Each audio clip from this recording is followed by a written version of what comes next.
High court ডিভিশনে একটা মামলা করা হয়েছিল।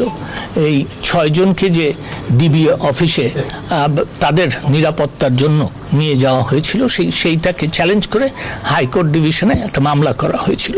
হাইকোর্ট ডিভিশনে এই মামলাটা চলাকালীন সময় আমি গতকালকে শুনেছি যে একজন বিচারপতি তিনি অসুস্থ হিসেবে ছুটি নিয়েছেন।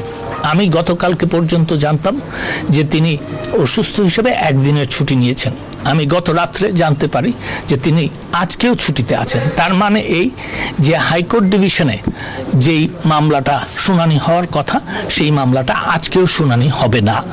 তো আজকে যেহেতু শুনানি হবে না, সরকার, এবং এটাও সঠিক যে তাদের নিজেদের নিরাপত্তার জন্যই আমাদের কাছে নিরাপত্তা চেয়েছিল এবং সেই ব্যাপারে জিডিও করা আছে। তো সেই ক্ষেত্রে আমরা আজকে তারাও যখন বলছে যে তাদের নিরাপত্তার আর প্রয়োজন নাই, তো তাদেরকে আমরা থেকে তারা চলে যাওয়ার ইচ্ছা যখন প্রকাশ করে, তারা চলে যাওয়ার আমরা চলে যেতে কোনো বাধা দিইনি এবং তারা চলে গেছে।